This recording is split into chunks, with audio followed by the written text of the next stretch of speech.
You're watching Reality Check. First the election debacle, then a war within and the non-stop exodus of leaders. Can the Congress recover from its deepest crisis?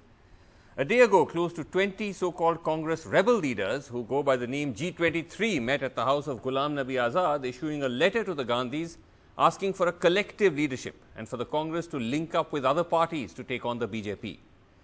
Beyond the somewhat formulaic statements, the group reportedly ruled out a split in the Congress, saying the party was too fragile.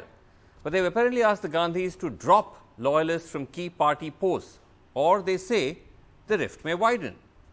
The Gandhis seem alive to the brewing dissent. One of those present at the dissidents' meeting, the Congress Haryana strongman Bhupinder Hooda, met Rahul Gandhi today. Presumably, Hooda and Rahul Gandhi meeting to find a path out of the standoff. But the exit of top leaders is unabated. Just days ago, film star turned politician Shatrughan or Shatrughan Sinha, one of the Congress's top faces in Bihar, left and joined the Trinamool Congress to contest a bypoll from the West Bengal seat of Asansol. Sinha, of course, has been earlier with the BJP, and I spoke to him earlier to understand from him why he is no longer with the Congress.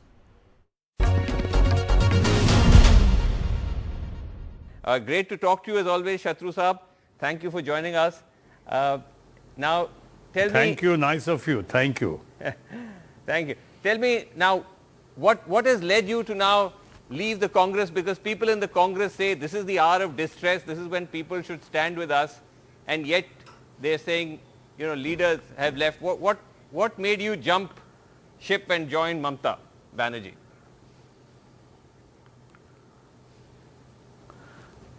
Srinivas, I don't think this is the right time to talk about or complain about what happened, what not happened, what should have happened, what could have happened. Okay. So many things happened. Nonetheless, Mamta Banerjee, she's a great leader, great human being, and great lady too. And it is her party, Trinamool Congress, which wanted me, which not only wanted me, she herself tweeted that I should be there in the Trinamool Congress and fight the Asansol seat. It was a big honor as well as an opportunity. And and Mr. Yashwant Sinha, elder brother and statesman, besides of course Prashant Kishore, they have played very crucial role, important role in this decision or decision making of the party, and of course my decision making too. So this was the right time and high time. I thought I should get into it, go ahead without any complaints, without any criticism at this juncture, when, as you rightly said, Congress is going through a crisis phase. I didn't want to talk about it. I don't want to talk about this at the moment. Sure. My focus is entirely on the Trinamool Congress's choice, Mamta Banerjee's desire for me to fight the Asansol seat. Right, fair enough. No, I don't want to push you on the Congress if that's something you don't want to talk about, but you, as you say, it is going through a crisis phase. But without getting into complaints and all of that, overall though, what do you think is sort of ailing the Congress? But because it is, of course, India's grand old party, it has a whole legacy. What has gone wrong in your view?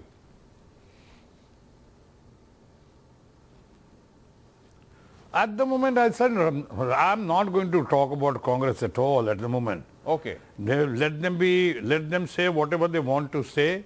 I have tremendous regard for right from Nehru to Indira Gandhi.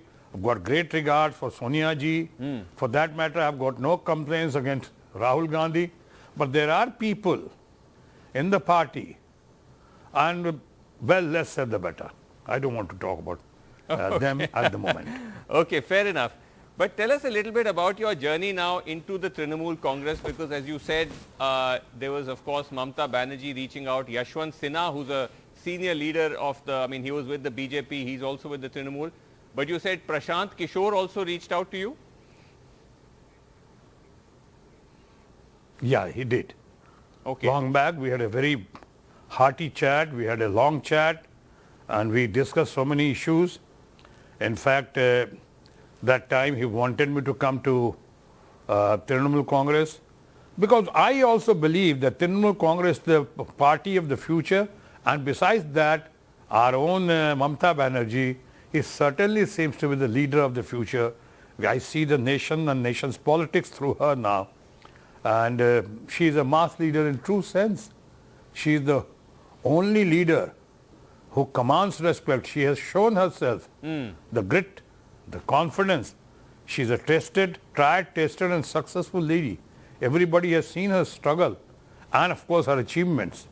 So today she is one of the most respected leaders in the country, and she took Bengal election, the way she performed and the way she took them hands on, and right from wheelchair to Kala Hobe, she has shown the world what is Kala and how Kala Hobe is being played and has been done in Bengal. But right against all the Dhan Shakti of the ruling party, against all the Dhan Shakti and all the propaganda machine, everything possible.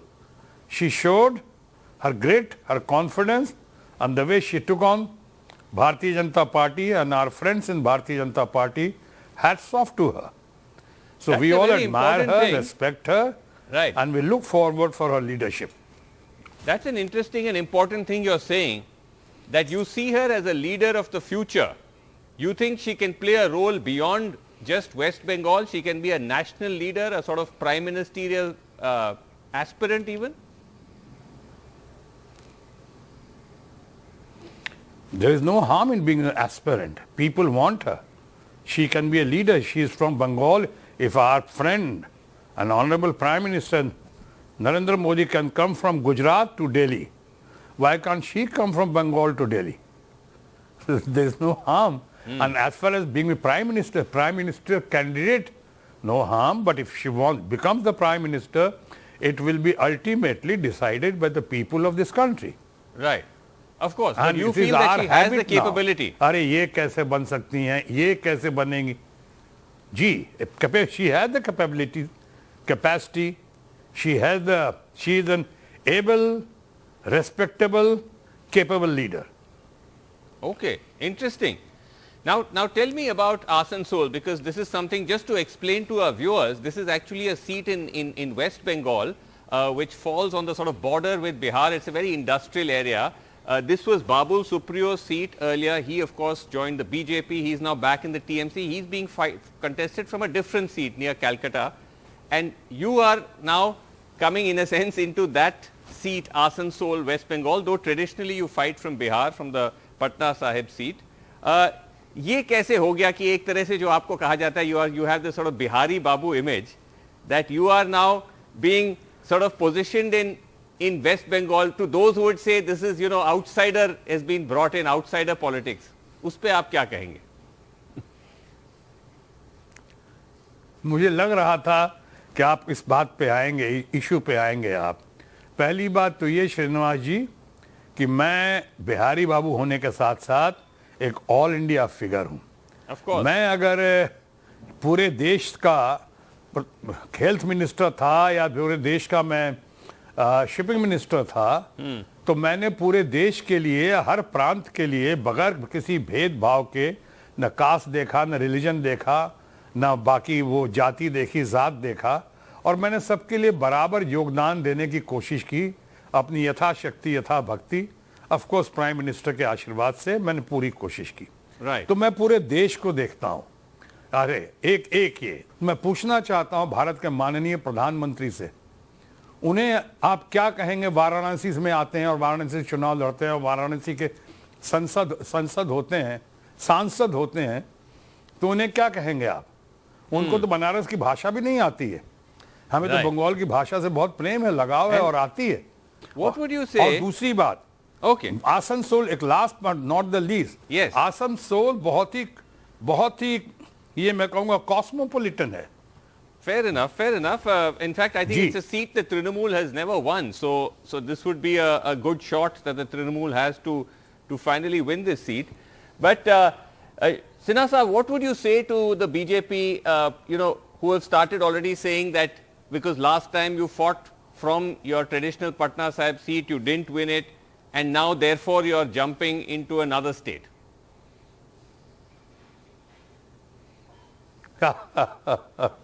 देखिए, अब तो वो कुछ भी गनीमत है, मेरे खिलाफ ज़्यादा कुछ नहीं कह रहे हैं और ना कह पा रहे हैं। ये नहीं कह रहे हैं कि मेरे ऊपर कभी किसी किस्म का कोई एलिगेशन रहा, इल्ज़ाम रहा करप्शन का, या कोई भी। फॉर दैट मैटर मुझे लगता है हमारे इमेज बहुत ठीक है, अच्छा लगता है उनको भी जी। अब कह रहे हैं पिछली बार चुनाव हारे, अब हारा या मारा गया, हारा या हराया गया, ये तो ईवीएम मशीन का करामात था कि इनके आपस के कुछ लोगों का करामात था कि जो हाईएस्ट वोट शेयर मार्जिन लेकर पूरे देश में जीता था पिछली बार, उसको आपने इतने मार्जिन से, हालांकि इतने वोट डालने के बाद भी इतने मार्जिन से हराया।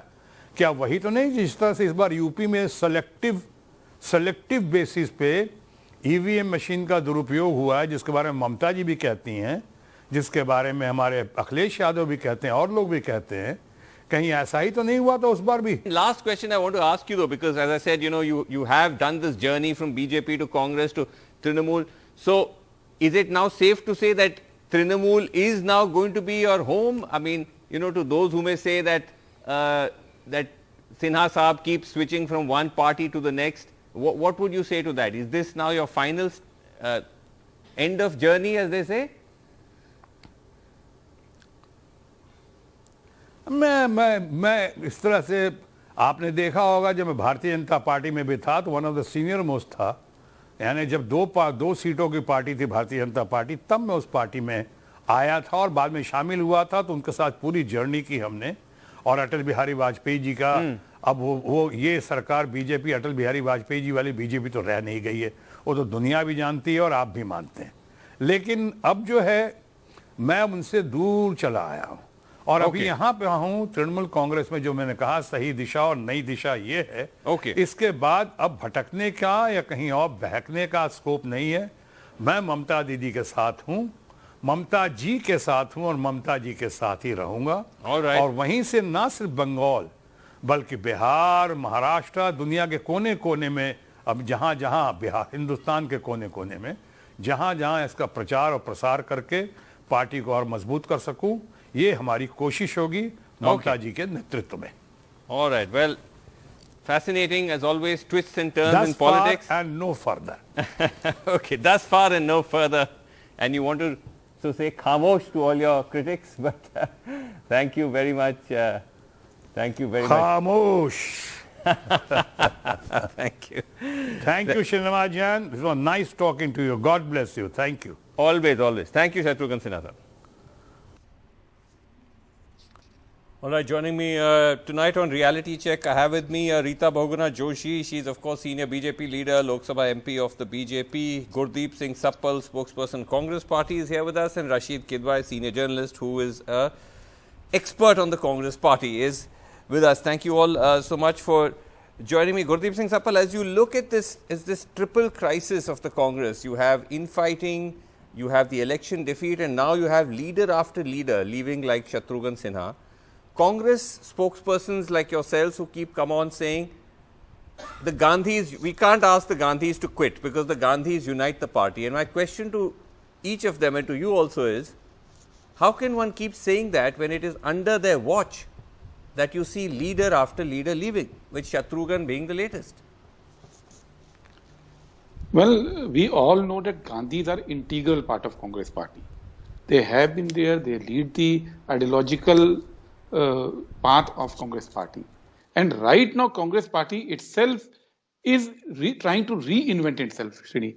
We are trying to, we are very conscious of the fact. We are very conscious of the fact what is happening. And the only way forward is for all to come together, which includes other leaders and Gandhis. No, but you can't have a either or. No. I'm saying, no one is saying the Gandhis need to leave the Congress. This argument is you've not been able to lead the Congress. If you've not, they've had a chance for, close to now 15, 20 years in different, Sonia Gandhi, earlier Rahul, Priyanka these days. You've had a chance, it didn't work out. Just step aside and let somebody else take charge. No. Today there are two things. You can't say that 20 years they have not been able to lead. They led for 10 years, UPA was in power. Yes, last 8 years we have suffered. But today it's not just electoral success which matters, it's also the ideological line which matters. Because we have a dictatorial government. There's a government which is trying to change the very cultural milieu of this country. And the politics today is not just limited to elections. So Gandhis are required even to fight that cultural challenge which BJP is posing to us. And Congress party, as we all know today, is on a path of organizational elections. So anybody who thinks can either work at grassroots or even fight elections. That's the only way forward. Okay, Rita There's Joshi, no other way forward today. Rita Joshi, because you've been in the Congress as well.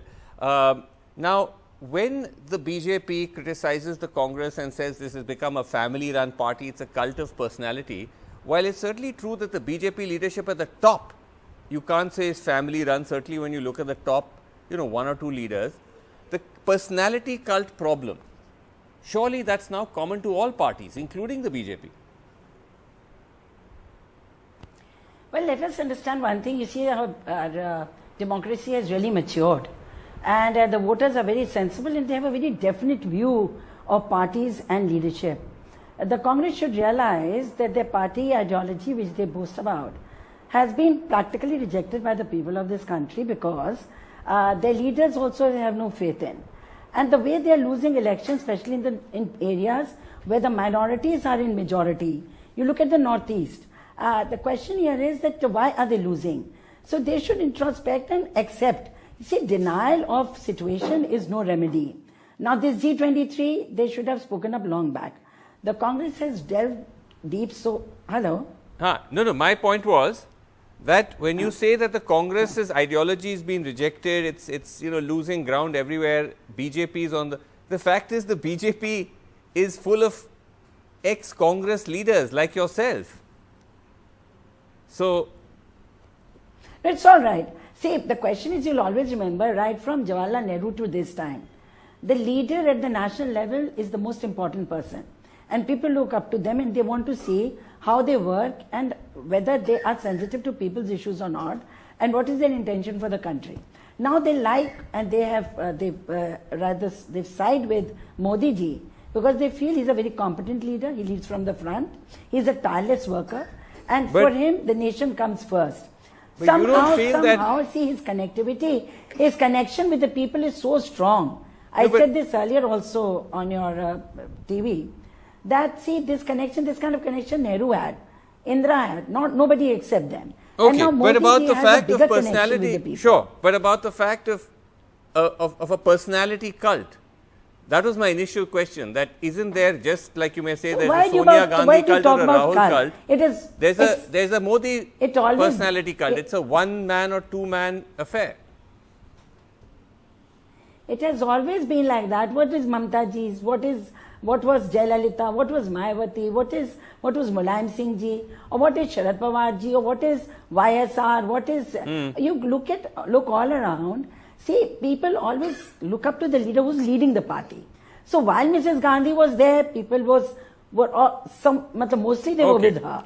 But so once you're saying that personality cult is part of all. They feel, right. Yeah, all parties. There's not a single party. Now you talk to Shatrughan Sinha. What did he do? He talked only about Khel, about Mamta. You go to UP, they'll talk about only Akhilesh. Okay, but that doesn't necessarily make it okay. But anyway.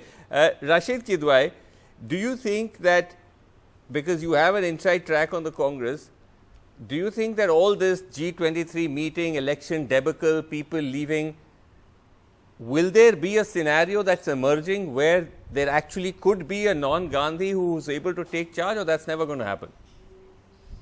I think an attempt is being made. Instead of confrontation, what we are seeing in the last 24 hours is some kind of compromise. The key issue here is that there is, G23, it's not a homogeneous group. There are three types of people. There are people who are fed up with the Congress and they do not have an alternative. There are people who are sort of well-wishers of the Congress party, and there are people who are angling for important posts and positions within the Congress organization, and they have a problem with people who are surrounding Rahul Gandhi. So this kind of tussle is going on, a war of attrition. But at the end of it, will there be a possibility of a non-Gandhi heading the Congress?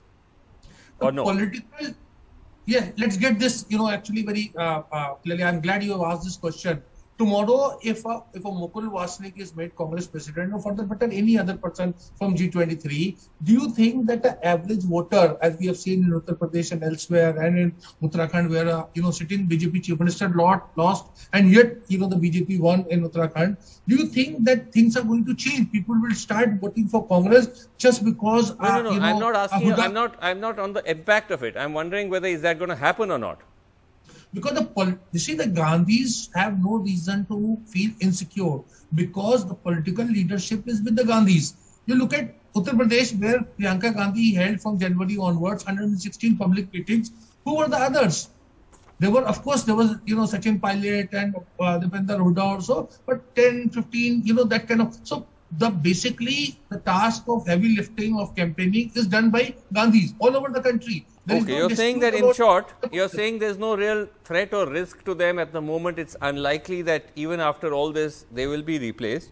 But Gurdeep, Sapal, even if they're not replaced, I think what's been communicated again and again by particularly this G23 group and others is that why do you keep appointing your loyalists in key positions, even those who may have actually presided over election defeats? And we've done actually a graphic of this because Sonia Gandhi recently announced a bunch of names of people who will now do a post-mortem of the election defeats. And if you look at it, there's a conflict of interest is the argument. Jairam Ramesh was both the state in charge of Manipur, and he's also in charge of the post-mortem of that state. If you look at Punjab, Ajay Makan was part of the campaign there, but he's with the Congress, all states they've lost, but he's also in charge of the post-mortem. In Uttarakhand, Avinash Pandey was again part of the election team, again a state the Congress lost, but he is now in charge of the post-mortem. In Uttar Pradesh, Jitendra Singh was part of the, the campaign or the candidate committee, and he's also in charge of post-mortem. In Goa, Rajni Patil, part of the campaign committee or the candidate selection committee, and she's again in charge of a post-mortem of states, that she lost. So, isn't that a problem? No. I think you've read the decisions very differently. Like in Manipur, Jairam Ramesh was sent as an observer. The state in charge is different. Even in Punjab, Ajay Makan was sent as an observer later. And since the state in charge is Harish Chaudhary, he's a different person. Bhakt Charan Das in Manipur. Similarly, in all the states. Whether they were observers or in charge, they were involved in campaigns where the Congress lost. They were involved in campaign. How can they preside over their own performance? No. They were sent later to coordinate with the general secretaries, and since they were observers, that is why they have been given the duty now that you have been there. So please talk to everyone and give a report why it happened. So it's a matter of continuity. You may say the state in charges are different. In the Congress structure, the state in charge is the person. I'm not saying state in charge. Person. I'm not saying state. Yeah. Only in the case of Jairam Ramesh, this is the information we had. You may correct me on that. But in other cases, I'm not saying in charge. I'm saying these were part of the election campaign there. They were part of the campaign. The Congress loses, and then you are asked to, in a sense, sit and do a post-mortem of your own performance. And that is something which is being questioned by this G23, saying these are people who are part of the defeats. Why are they being asked? Shouldn't the post-mortem be done by an independent third party to give you an honest assessment of what happened? But just coming back to... Yes. Yeah, precisely, this is the point that I'm saying, that they were not the person entrusted with campaign. That's what I want to correct. They were there as observers, and as observers, again, they've been asked to analyze and put up a report. There's a difference between coordinating, handling the campaign, and being an observer. That's the Congress structure. People may have been... Rita ji, as someone who's been very much closely associated with the Congress, do you see a scenario where a non-Gandhi could take over the Congress, or do you think that change will not happen? I don't think the change will happen because the best brains and the best people have left. And there's nobody who's acceptable pan-India. And when you talked about these assessments that the committee that had been made to post-mortem, most of them have never had very deep connect with the people. They were not mass leaders. So they will never be able to fathom, and it's an open book. People have rejected the siblings of the Gandhis. Okay. They do not want, they like Modi. There is no competition to him. He is pan-India acceptability. So unless a party has a pan-acceptable leader, and if they have a state leadership which can, strengthen them, right, then it would happen. But most of these people have no base.